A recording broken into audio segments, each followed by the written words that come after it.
सध्या सोशल मीडियावर एक चर्चा सुरू आहे। भारतामध्ये खरंच एलपीजी गॅस आणि पेट्रोल संपणार आहे का? काही ठिकाणी तर लोक घाबरून गॅस सिलेंडर आणि पेट्रोल साठवायला सुरुवात केली आहे। पण खरंच परिस्थिती इतकी गंभीर आहे का? तर चला समजून घेऊया। पश्चिम आशियामध्ये सध्या सुरू असलेल्या तणावामुळे अनेक लोक घाबरले आहेत, पण भारत सरकारने स्पष्ट सांगितले की एलपीजी गॅस आणि पेट्रोल याचा पुरेसा साठा उपलब्ध आहे, त्यामुळे पॅनिक होण्याची गरज नाही। सर्वात आधी बोलूया क्रूड ऑइल बद्दल, म्हणजेच कच्च्या तेलाबद्दल। भारत दररोज साधारण 55 लाख बॅरल तेल वापरतो, पण महत्त्वाची गोष्ट म्हणजे भारत सध्या सुमारे 40 देशांकडून तेल आयात करतो।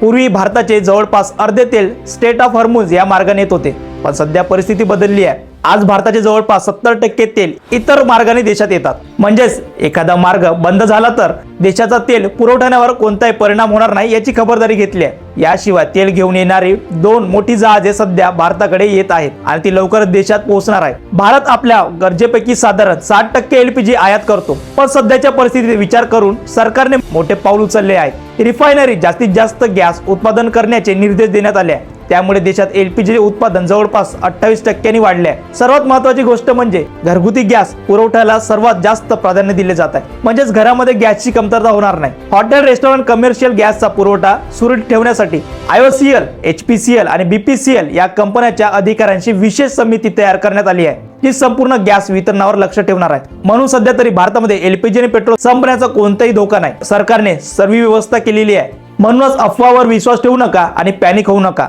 आणि फक्त अधिकृत माहितीलाच विश्वास ठेवा।